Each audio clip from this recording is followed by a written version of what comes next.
Oke, selamat sore menanti berbuka puasa Bolo ya. Semoga yang menjalankan ibadah puasanya tetap fit, sehat walafiat, tanpa ada kendala suatu apapun ya. Terus bagi agan-agan semua, moga aja kabarnya hari ini baik-baik saja dan untuk kedepannya juga baik-baik saja. Iya bos. Halo hurung jadi bos sakit dilem. Dibongkar total dilem akan. Akeh dilem nganten lem garing. Dirubah meneh. Sedikit berbagi yaitu tentang akurasi Bolo. Hari ini kita melalui sodokan sebelum kita tes akurasi ya. Hari ini kita ngetes sodok itu apa itu 35 pucuk kurang lebihnya ya. Kita tes ini. Ah ini gagal Bolo. Positif.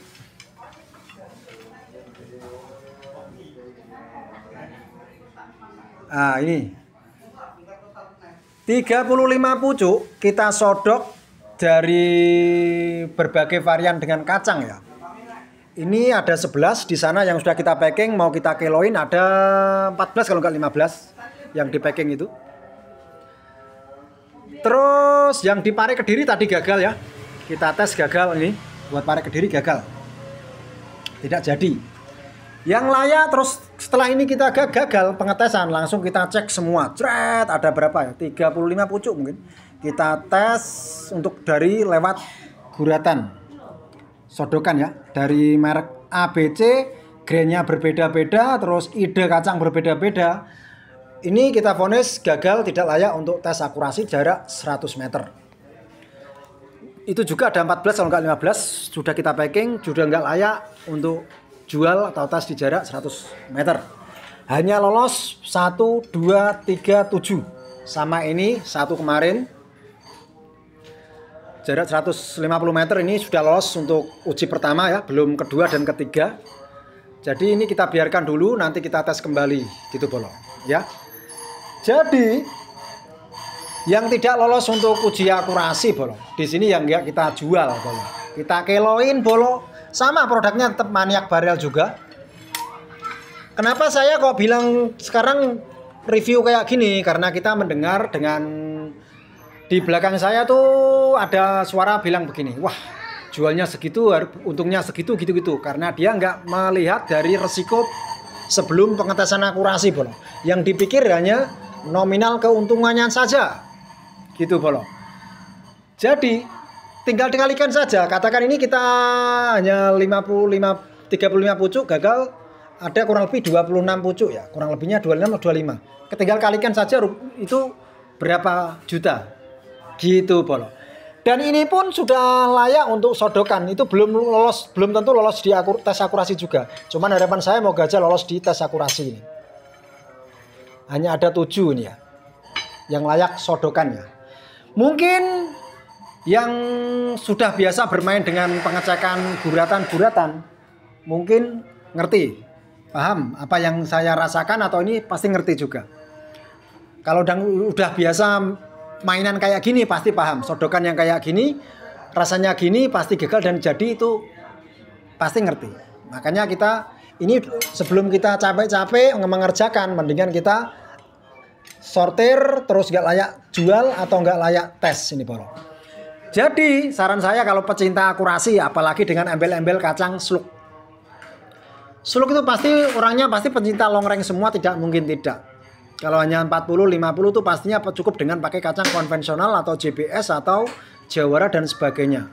Kalau slug itu pasti hiper akurasi ya, minimal di 100 lah minimalnya. Atau di 80 meter lah setidaknya gitu.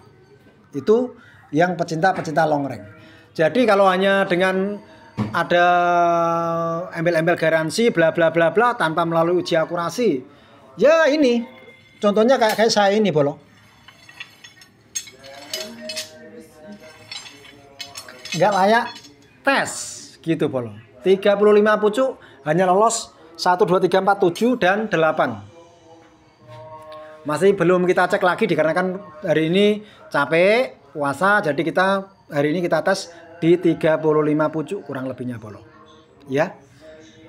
Siap dikeloin Fik, keloknya Vicky. ditimbangke kelokan saja, nggak usah dites. Di Arep Demak tuh begitu Bolo. Pokoknya yang nggak lolos uji akurasi itu kita keloin, tidak kita jual. Kenapa akhir-akhir ini kalau kita up kayak gini? Karena kita mendengar ada orang yang ngomong di belakang saya begitu. Wah, jualnya segitu. Jualnya segitu, untungnya segitu. Mikirnya begitu. Tapi dia nggak mikirin resikonya kayak gini. Bayangin aja 35 yang lolos untuk uji akurasi 7. Itu pun belum tentu jadi gitu, Bolo. Udah ketahuan berapa? Kan begitu, Bolo. Kalau hanya mikirin nominal untung dan untung ya sudah. Nggak usah jauh-jauh dari modal segitu-segitu. Contohnya HP iPhone saja itu. Itu kalau di nominal ini berapa harganya sampai puluhan juta. Apakah layak dengan harga kayak gitu? Nah, kayak gitu ibaratnya. Contoh yang kecil ibaratnya gitu. iPhone kan kecil. Itu kalau dirinci dari spare partnya itu nggak mungkin nyampe, perkiraan saya itu nggak nyampe sampai puluhan juta, nggak mungkin. Kenapa dia sampai harganya sampai di atas 10 juta ya itu karena melalui riset pasti ada gagalnya kayak gini juga, Bolo. Nggak semua pasti lolos gitu. Oke? Di sini jualnya jual bukti bukan jual janji. Makanya di Arep Demak setiap pembelian itu ada tes uji akurasinya. Di jarak 100 meter, standar kami 100 meter grouping cakep. Gitu, Bolo. Yang melalui uji akurasi aja lolos kayak gini, sampai sana kadang aja sampai gagal. Gagalnya dikarenakan mungkin faktor settingannya kurang oke. Padahal udah benar-benar melalui uji akurasi, apalagi dengan hanya embel-embel garansi tanpa ada bukti. Sudah Paramek, Oskadon, Bodrek, obatnya tepat pastinya, Bolo. Oke, selamat menanti berbuka, selamat menjalankan ibadah puasa. Bagi yang menjalankan, salam olahraga, salam longreng, pastinya maniak barel, jual bukti bukan jual janji, Bolo. Makanya jangan heran kalau ada penjual atau seller kok bisa geleng-geleng kepala lihat akurasi di Arep Demak itu karena ini, Bolo. Oke, teruji akurasi, mantap.